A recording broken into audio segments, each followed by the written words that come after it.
အားလုံးပဲမင်္ဂလာပါရှင်ဒီနေ့ရုံးကတော့ construction site မှာအရေးကြီးတဲ့ sumita ရှိနဲ့ပတ်သက်တဲ့အကြောင်းလေးကိုအတူချုံရှင်းပြပေးပါမယ်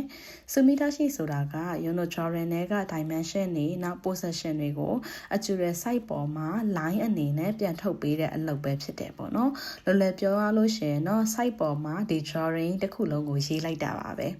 ဥပမာအနေနဲ့ဆိုလို့ရှိရင်ဒီနေရန်တွေစမဲ့နေရာနောက် column တွေစမဲ့နေရာကျွေပြား position တွေနောက်ဒီအပေါက်နေရာတွေကိုအရင်ဦးဆုံး sumita ရှိလုပ်ပြီးတော့မှဒီ construction ကိုစလုပ်တယ်ပေါ့နော်အဲ့တော့ဒီ construction တွေ sumita ရှိတွေလုပ်ဖို့ဆိုတာလည်းဒီတိုင်းလုပ်ချင်တယ်လို့လုပ်လို့မရပါဘူး site မှာရှိတဲ့ခိုးစိုးစုတွေဒီစက်ခိုးစုတွေကိုကြည့်ပြီးတော့မှသူ့ထဲကအတိုင်းကိုပဲရုံတို့ကထုတ်ပေးရတာပဲဖြစ်ပါတယ်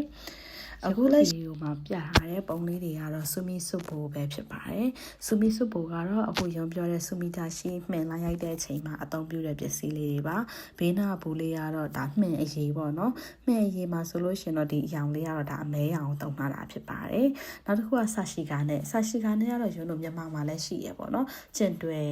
ပေါ့သူကကျင်တွယ်ဆိုတော့ရုံတို့ထားပါတော့ဒီဆိုင်ဂျင်ညာလေးဆိုယူသွားပြီးတော့ဒီခါဘဲက60ဒီဂရီရှိမရှိဆိုတာမျိုးအမြန်စစ်တဲ့နေရာမှာလည်းသုံးလို့ရတယ်ပေါ့နော်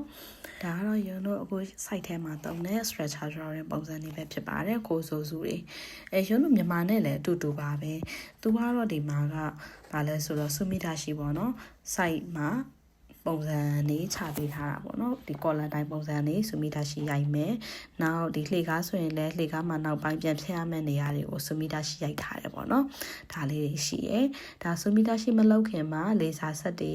နဲ့ရုံတို့ point တွေလှမ်းဖတ်တယ်ပေါ့နော်ဒါတော့ sumita ရှိလုပ်နေတဲ့ပုံစံစာကြောင်းဆန်ဖူတာတွေဒါမှမဟုတ်လို့ရှိရင် site engineer 2ယောက်ကနေပြီးတော့ဟိုဘက်ဒီဘက်ကျိုးကိုဆွဲပြီးတော့ sumita ရှိရိုက်မယ်ပေါ့နော်အဲ့လိုရိုက်ပြီးပြီဆိုရင်လည်းအပေါ်ကကြောရှိရနေပြီးတော့မှန်ကိုပြန်ပြီးချက်ကင်သူတို့လုပ်ပြီးတယ်ပေါ့sumita ရှိမှာသွားပြီဆိုလို့ရှိရင်ဒီ site ရဲ့ position အားလုံးလွဲသွားမှာမို့လို့ sumita ရှိမှာ accuracy ကတော့အရေးကြီးဆုံးပဲဖြစ်ပါတယ်ဒါကြောင့်မို့လို့အားလုံးပဲ sumita ရှိလုပ်တဲ့အခါမှာခရွေး design နဲ့လုပ်ပြီးတော့double check လုပ်ဖို့လည်းမမေ့ပါနဲ့เนาะအားလုံးပဲကျေးဇူးပါ